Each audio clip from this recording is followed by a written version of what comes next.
Yo, what's up? This is Understare, and welcome back to my channel where I like to talk about all things spooky, scary, and have a little bit of fun. Today on the channel, we're going to be talking about the very long-awaited I Know What You Did Last Summer 2025. Yeah, as soon as this thing was announced and we started getting our first few trailers for it, I know horror fans all over were very excited to see what this new entry into the series would provide for us. Over the past few years, we've seen a lot of horror reboots, requels, remakes, whatever you want to call them coming out. Pretty much every franchise has gotten one at this point, and now I Know What You Did Last Summer looks to add itself to the mix. We could tell from the trailers alone that this was going to be going with the kinda Halloween Scream route with things, combining a cast of new and fresh faces with legacy and returning characters as well. But this film series doesn't exactly follow the same formula as those ones do, so how is this going to work? Today we're going to be going over the whole movie, breaking it down, explaining it, going over the ending, and ultimately reviewing the movie at the end. I Know What You Did Last Summer is a 2025 American slasher film directed by Jennifer Robinson, who co-wrote the screenplay with Sam Lansky. It is the fourth installment in the I Know What You Did Last Summer franchise, and it serves as a sequel to I Still Know What You Did Last Summer. The plot takes place 27 years after the Tower Bay murders, when another hook-wielding killer appears and begins targeting a group of friends 1 year after they cover up a car crash in which they supposedly killed someone. This film promises the returns of Freddie Prinze Jr., Jennifer Love Hewitt, and Sarah Michelle Gellar. Going into this film, I wasn't exactly sure if it was supposed to be a sequel or a reboot or a requel or what exactly we're getting out of this. It's interesting to me that they decided to scrap the straight-to-home release movie, and instead they chose to make this follow-up directly to I Still Know What You Did Last Summer. Now, there are a few opinions I'd like to get into here even before we get into the spoiler talk. And first and foremost, I just gotta throw out on the table that this movie was bad. In fact, it was real bad. When I was sitting there in the theaters, I was shocked and left in awe at how it just continued to get worse as I was watching it. There were a few times I even thought about getting up and leaving because it was just too painful to sit there and watch this thing, but I stuck it out for you guys. I knew I was gonna have to make a video on this garbage, and I knew that whatever video I made on it was gonna be a lot more entertaining than what I had to sit through here, so buckle yourselves in, you guys are the lucky ones. As I was watching this thing, I just couldn't tell what tone it was going for, honestly. Like, was this supposed to be a parody? Is this supposed to be like Scary Movie 6, or is this actually supposed to be I Know What You Did Last Summer? I really just could not tell what they were going for here. The script itself has a lot of Marvel movie level humor sprinkled throughout it, and the acting is so laughably bad, I honestly feel like that had to have been on purpose, right? There are certain parts in this movie that just do not feel like they belong at all. And it's not just the acting either, like the dialogue is so terrible. I honestly cannot believe how this thing was made. The whole thing just does not make sense at its core, like even when we get to the end of this thing, none of this makes sense, I promise you. And the whole thing just feels like a shameless money grab that was dug up by some studio trying to look to join the ranks of these other movies getting requels. Straight up, this did not need to be made, this did not need to happen. But it was made, it did happen, and now we are here. So I'm gonna do my very best here, and we're gonna have some fun together as I go through this with you today. But that's about all that I can say without commenting on things as I explain them to you, so let's just jump into it, shall we? The film begins on the 4th of July. Here we meet our main character of the film, Ava Brooks, as she returns to her hometown of Southport, North Carolina to attend her high school best friend Danica and Teddy's engagement party. As she dances around her room and gets ready, we learn that she carries high hopes of reconnecting with her ex-boyfriend Milo, and we get a little bit of insight into who this character is as she says a quick prayer to her deceased mother. At the party, we notice that first and foremost, these kids are filthy rich. Not like normal movie rich, this party must have cost millions of dollars to pull off. Here we are introduced to the rest of the film's slaughter fodder with Danica, Ava's ditzy blonde best friend whose airheadedness strives to provide some sort of comic relief to the film. Her fiance Teddy, an immature self-described nepo baby whose father governs the town that they live in, and Ava's ex-boyfriend Milo, a more sensitive and reserved counterpart to Teddy. After the party, the four decide to take a drive up to the 4th of July fireworks at their favorite spot when they were younger. Before departing, they notice an old and estranged friend of theirs, Stevie Ward, as she loads up her work van after catering to the event. As they stand a mere 15 feet from each other, our group of friends strike a pose and stare down the girl while they mull over whether or not to invite her along with their plans. 15 feet away from them, Stevie explains to a coworker that she had once been a member of their little friend group. They were all even very close actually until Stevie's family fell apart and she nosedived into an addiction. After a quick stint in a rehab, she returned home and they had all gone off to college. The resentment over working the event rather than being invited to it begins to sizzle, but the group of friends take about 5 steps forward, ending the silent spell that had been casted on them and extending an invitation to Stevie, one that it seems she just can't refuse. Now in motion, the kids drive to their special place, recklessly swerving and partying all the way there. Suddenly, Teddy screams for Danica to stop the car and they screech to a halt. Don't worry though, guys. This was just a jump scare. Everything's cool and Teddy was only playing a prank. When they get to the special location, they move the party to the street as fireworks boom above. Teddy is having the time of his life here and soaks up all of the loving energy that he feels in the night. Feeling invincible now, he starts playing chicken with a car in the road. Milo pushes him out of the way, saving him, but while explaining that he knew the car would stop in time, another one comes barreling down the street and with no warning at all, swerves, crashing through the guardrail and hanging halfway off of a cliff. The group tries their best to rescue the motorist, but as they are trying to tug and pull on the truck's bed, the driver straight up punches through the window and threateningly grabs Teddy by the shirt. Teddy rightfully freaks out with how abrupt and weird that is, and he steps back as the truck slides off of the cliff. The kids are horrified and begin discussing what to do next. They throw out ideas of going down to help him, calling the police, and discussing whether or not this can really be pinned on them as manslaughter here. But ultimately, they all agree to call the police for help. Teddy walks off a bit and calls before returning and telling the group that the cops are on the way, so they can just pack it up and leave. Back at the house, Teddy reveals to the group that the cops were never actually coming. Instead, his father was working to cover their tracks and sweep this whole thing under the rug. After divulging the cover-up, he asks each of the friends to keep this whole thing a secret. They each agree, with Ava being the only one here that really shows resistance to the whole thing, as it's just not sitting right with her. Okay, so there we have it. The big wreck that's gonna catapult this whole thing and just launch this whole story into play, right? Well, man, this sequence right here is what made me really start to think that maybe this movie was supposed to be funny. Maybe this was a dark comedy being played for parody. The acting is just so weird and over the top, man. Like, at first, they're driving down the road and everybody's chilling. They're having a good time vibing. Then all of a sudden, Teddy in the passenger seat's like, oh my God, stop the car. So they stop the car and everybody's like, oh. And the whole thing's just played off for a jump scare. Nothing actually happens. And then a few minutes later, the Jocko's like partying in the streets. And then this car comes flying by him. He's playing chicken with it. He gets out of the way just in time. Jump scare number 2. And then out of nowhere, boom, car hits the guardrail. It's hanging like halfway, teetering over the thing, and everybody's like, ah!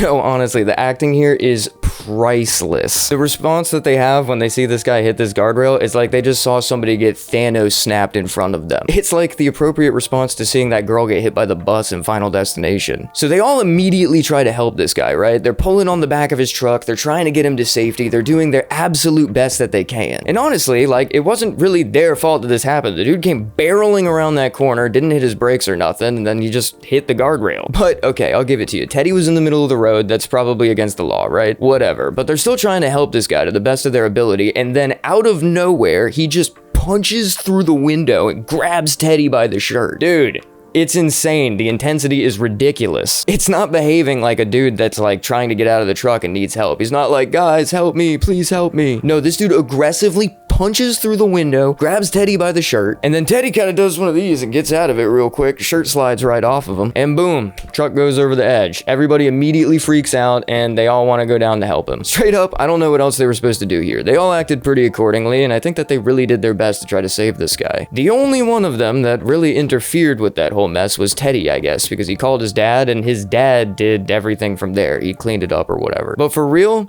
every single one of these kids besides him wanted to go down there and check on that guy. Let's just keep that in mind moving forwards. 1 year later, we smash cut to Ava getting busy with a woman in the airport bathroom as she returns to Southport for yet another one of her old friend Danica's engagement parties. But this time, it's not for her and Teddy. This one's for her new fiance, Wyatt. Mila picks up Ava and her new friend that she just met at the airport, and we learn that this new girl's name is Tyler. She runs an online horror podcast and seems to know just about everything about the events of the last few movies. Besides that, her other character trait is that she's ultra aggressively horned up at all times. Tyler is visiting Southport to research everything she can about the killings conducted by fisherman Ben Willis in 1997. Milo and Ava arrive to Danica's engagement party. Stevie's here waiting for them, and wouldn't you know, it seems like her and Danica have gotten pretty close since everything blew over. Everything seems to be going great. It's honestly a very lovely engagement party. But as Danica sits down to open up cards and presents given to to her by all the attendants. She comes across one that seems a little bit strange here. A threatening note reading, "I know what you did last summer." The group immediately suspects that Teddy has to be responsible for this, as him and Danica recently went through a very messy breakup. Danica accuses him of going off the deep end last summer, and she herself has moved on and gotten engaged since then. All of this happened in a year's time, by the way. The group confront Teddy on his boat, where he appears to be deep on an alcoholism bender. But rough as he may look, he still denies any involvement. That night, Danica is having some major anxiety about the note that she received. Her new flame Wyatt does his best to calm her nerves, and sends her up to take a nice bath to try to wind down. She heads upstairs, leaving him in the kitchen to loudly chug an entire bottle of wine, but his frat boy shenanigans are interrupted when he notices the pool light coming on outside. Approaching the window to get a better look, Wyatt just doesn't see anything. He turns to return to the bottle, but just then gets harpooned through the shoulder from the darkness. He struggles to free himself, and as he does, falls to the floor and looks back to the darkness. While making his escape, another bolt poons him right in the stomach. Now, face to face with his assailant, we see as a man dressed in a black leather rain slicker outfit, complete with a fisherman's hat and rain boots, identical to the original killer's attire, enters the room and prepares for the kill. The killer dons his signature hook before taking Wyatt out for good. Danica, now finished with her decompression time, returns to the living room to thank her hubby for the suggestion. As she approaches, she hears the beautiful sound of their wedding music playing. When she reaches the room, however, it is anything but perfect. She sees the body of her fiancé standing upright with his head impaled by a harpoon, and a brutal message scrawled in his blood across the wall reading, "You can't escape from the past." Okay, so I'm gonna touch again real quick on the weird comedy choices that this movie decides to pull. So immediately after Wyatt dies, all of the friends group up at the police station, including Teddy, who's there for some reason. And there's this like awkward moment that's played out between Ava and Danica, where Danica's talking to Ava and she's like, "Oh my god, I'm a widow." And Ava goes, "Yes, but you're a hot widow." And Danica's like, "Oh, I thought that the hot part was implied." Girl,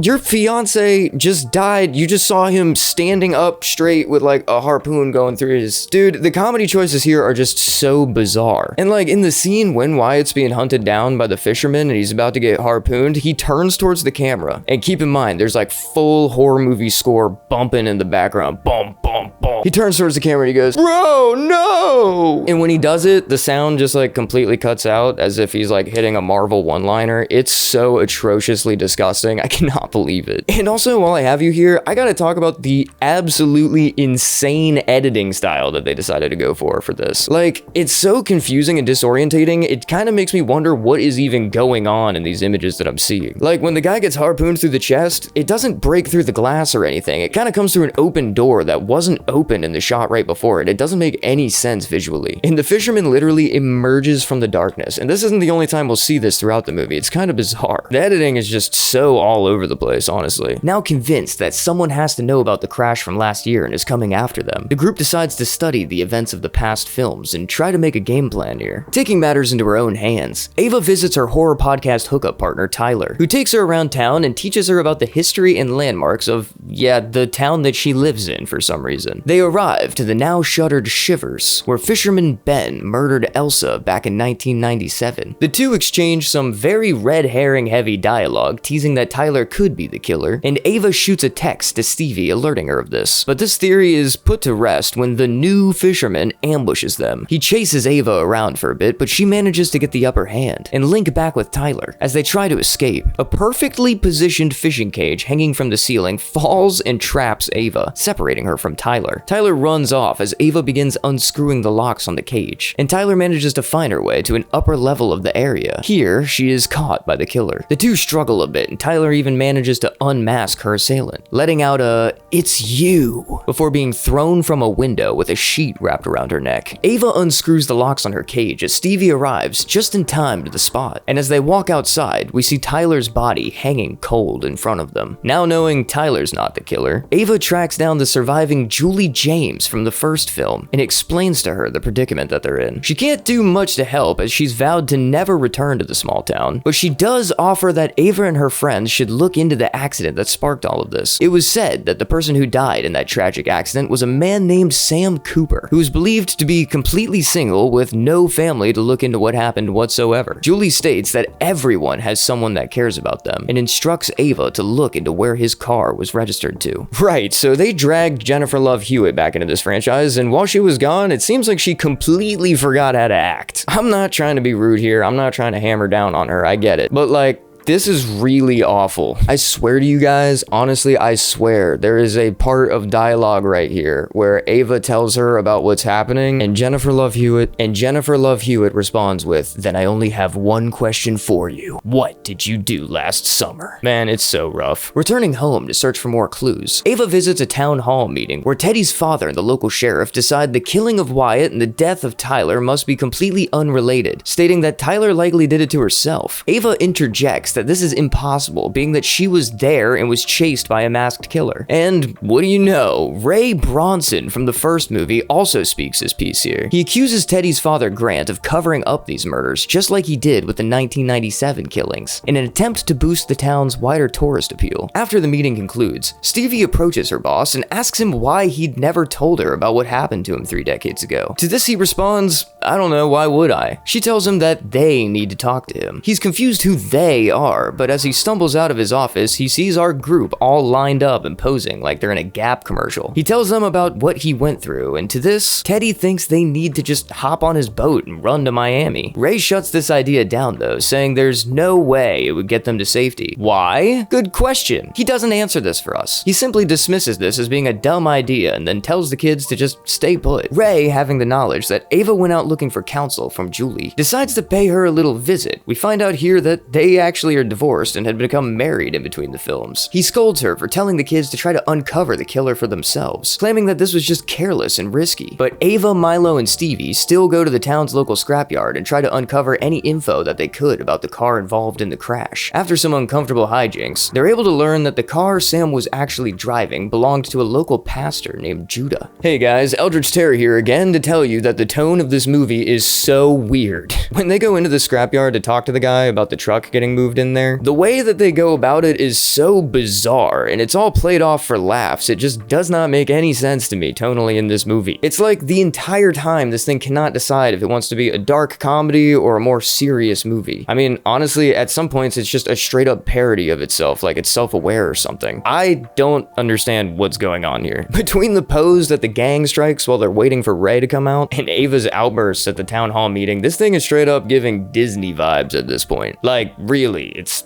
Disney vibes. And now that I think about it, it doesn't even really feel like the fisherman is after them for real. So far in the movie, he's only been killing random people that have been vaguely close to them. The only people that have died so far in the movie have had straight up nothing to do with the car accident. I don't understand at all what this movie is supposed to be going for. Elsewhere, Danica and Teddy search over the local graveyard looking for any information they can find. Why search the graveyard? No reason is given at all. I'm glad they did do this though, because they find some fresh flowers left at Sam's grave. Noticing security cameras above, Teddy asks the groundskeeper who left the flowers, sending him off to pull the tapes. In the security shed, the poor guy doesn't see much before he's attacked from behind by the fisherman. After some time passes, Teddy goes to search for the missing keeper, leaving Danica by herself in the graveyard. Well, she's not completely alone. There's a couple of kids hanging out. Oh, no, nope. Okay, they just left too. So now completely alone in the graveyard, of course the killer pulls up and attacks Danica. A struggle ensues and the fisherman is able to injure the girl, but ultimately she escapes and the killer flees as Teddy arrives. Following this attack, Danica insists that everyone stay the night at Teddy's mansion where she's stationed up resting. They all agree, and Milo and Ava even shack up in a room and start getting to business. Well, they start to. The whole thing goes sour when Ava gets a little too worked up for Milo's comfortability, and he heads out to the car to psych himself up for this level of freaky. He gets himself there, but just as he does, he's killed from the shadows of the parking lot. The killer, for some reason, loads his body up into the car and drives away with it, sending Ava a text message insinuating that Milo just just wasn't feeling her. The next day, Ava and Danica visit Pastor Judah's church looking for some evidence that could damn him. Upon entering the church, Danica sneaks off to Judah's office and here finds an extremely creepy serial killer scrapbook entirely dedicated to Sam Cooper's memory. The girls run to the authorities to explain their findings, but the coppers aren't exactly biting here. They phone Teddy's dad, who tells them to just arrest the kids for harassment and hold them there until they decide to let this whole thing go. Probably should have listened to them though, as while they're in holding, his son Teddy is at the gym getting mysterious warnings left for him in the steam room. The big dummy isn't gonna let this scare him though, as he heads home and cools himself off by the pool. While chilling, he notices a nearby automated door acting up and heads down the hall to check on its mechanism. I think this room is like a pool house or something. I'm honestly not quite sure, as it's so dimly lit and oddly designed. I mean, even Teddy can't see anything in here, and he doesn't even notice when the killer ends up standing right next to him. The fisherman slashes from the dark, and the two scrap in the dark hallway. The killer gets a few good slashes and stabs in, but ultimately Teddy is able to fight them off and escape. He crawls his way to his family's doorstep, and we get a very obvious Scream reference as he calls out to his mother, who's just out of reach, and doesn't hear him before the fisherman delivers the final blow. Grant arrives outside just in time to hold his boy as he takes his final breaths, before the killer emerges and takes Grant out as well. At the police station, Danica is awoken by the sounds of somebody whispering her name, kind of like a witch luring her deeper into the station. We quickly realize that what we're watching is some sort of a dream sequence here, where she's confronted by a young Helen Shivers who warns her that she can't run from her past forever. When she wakes up, she's back at the station, where complete pandemonium is breaking out. The police department is freaking out over the deaths of Grant and Teddy, and release the girls, now knowing that they have to act on this whole deal. Somehow, the girls manage to make it out to the docks before the police can clean up the insane crime scene where Grant and Teddy have been strung up and posed like prize catches. This sends Danica into a hysterical fit, but her friends try their best to pull it together and drag her away from the hideous display. Ray and Stevie join the girls, and Ray informs them that it's now time to leave the area for some reason. I don't know why they couldn't do it before, but I guess they're trying to do it now. Fleeing to wherever they can make it in order to escape this whole thing, they head to Teddy's boat with plans to leave their small town, and on the way spot Milo's car parked and waiting. When they approach the vehicle, they find Milo's body pale and cold inside. Now it's Ava's turn to have a hysterical fit, and her friends drag her away, telling her to get it together. Alright, so there is so much happening at this point, and everything's kind of moving at a breakneck speed, so let me just lay it out for you. First of all, the CG that they have on Helen here is so bad. Like, I get it. They probably had to do a lot to try to make her look like she did back in the first movie. This was 1997. This was about 30 years ago, but it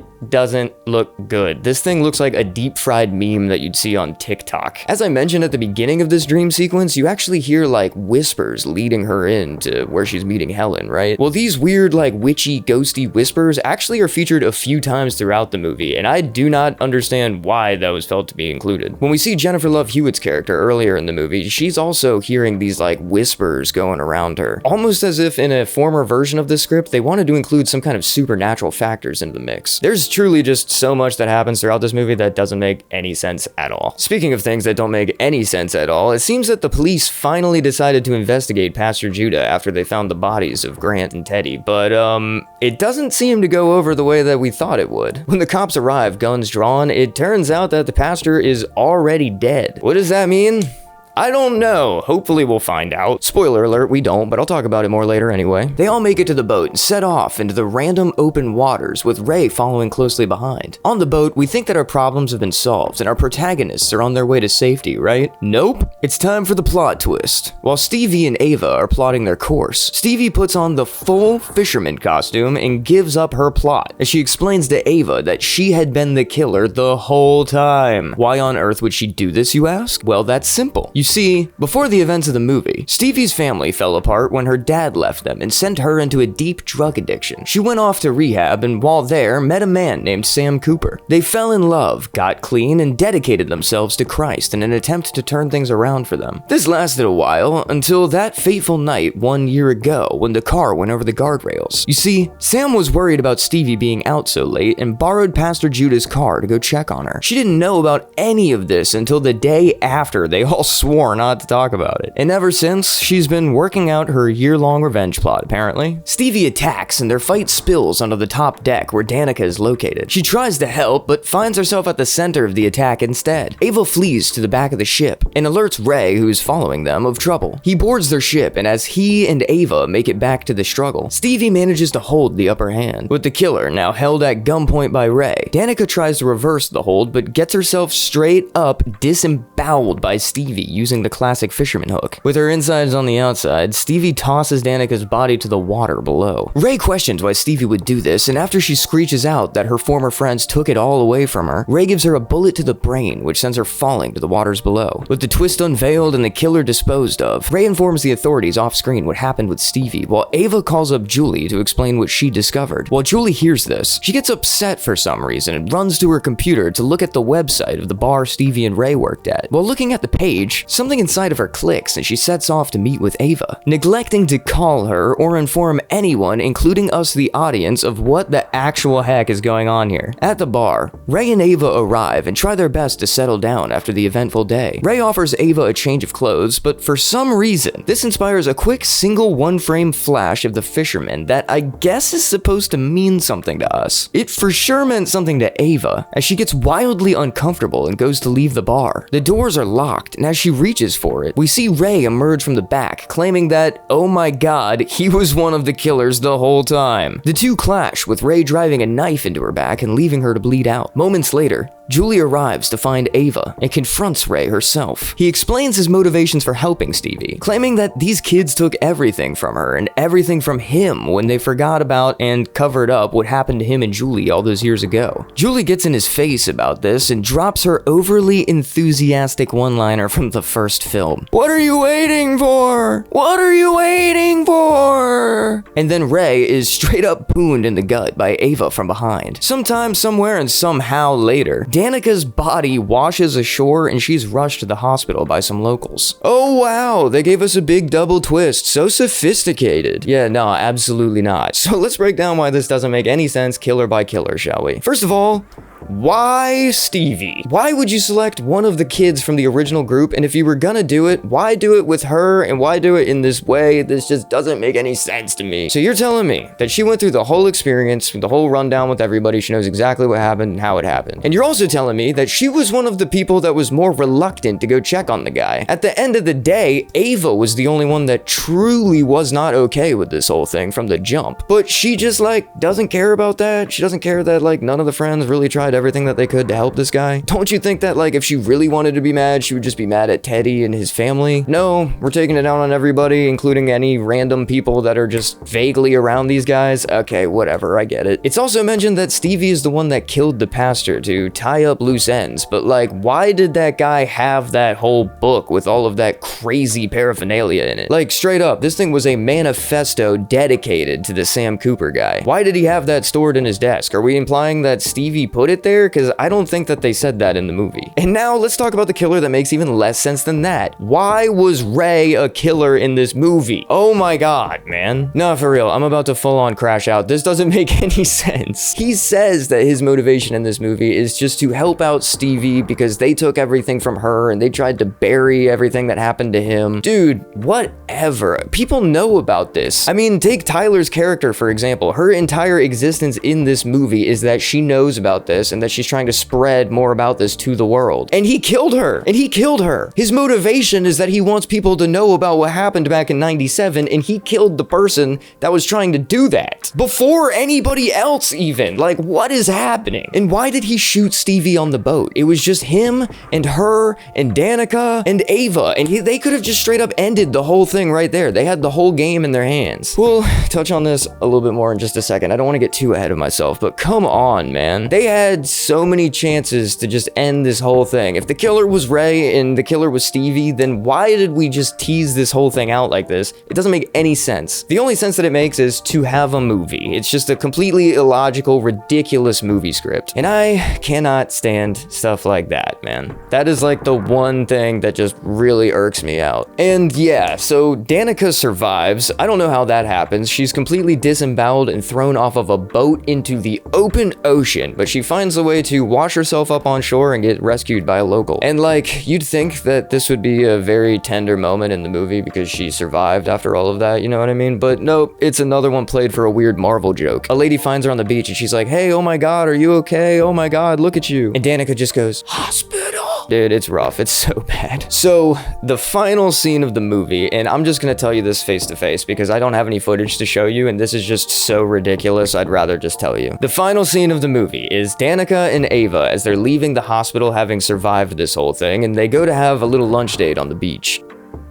So the final scene of the movie takes place after Ava and Danica leave the hospital and they go to have a little lunch date on the beach. Here they kind of retrospectively talk about everything that happened and wrap everything up for us. A few key points of things that are talked about here are: 1, Ava suggests that if men would just go to therapy, then this entire movie wouldn't have happened in the first place. Which, you know, makes total sense because Stevie, a woman, was the main killer in this movie. I don't know what that dialogue was inserted there for. And we also learned that Stevie survived the whole thing on the boat. How? We don't know. Was the bullet in the gun a blank? Did she just survive the shooting? We actually have no idea. They do not explain this to us whatsoever. But Danica responds to this news by saying, oh wow, we should kill her. And Ava goes, yeah, that sounds like kind of extreme, but we probably should. And then Danica goes, haha, we're still hot, right? And Ava goes, yeah, we're still hot. Divas up! And that's the end of the movie. I'm not kidding. That's the end of the movie. What the... Yeah, so all in all, I Know What You Did Last Summer was a hot mess of a movie that I definitely do not recommend going to see unless you are trying to get plastered and have a good time hate watching something. That's honestly the only reason why I would go see it. Anybody who tells you that this movie was worth your time is grifting to you, I promise. But... maybe I'm just being a hater, you know? Maybe you guys actually enjoyed the movie, maybe some of you out there loved this thing. Regardless of how you felt about it, good or bad, hit those comments down below and let me know. And if you enjoyed my video today, be sure to like, comment, and subscribe for more content just like this. I'm still pretty new over here on YouTube, but I've got hours of awesome horror content over on my channel for you guys to check out. Be sure to take a browse in my catalog, you'll probably find some other things you like. And if you do really enjoy the content, be sure to send it over to a friend you think might enjoy it too. As always, I've been Eldritch Terror, and whether your day's been going good or bad today, I hope it gets better.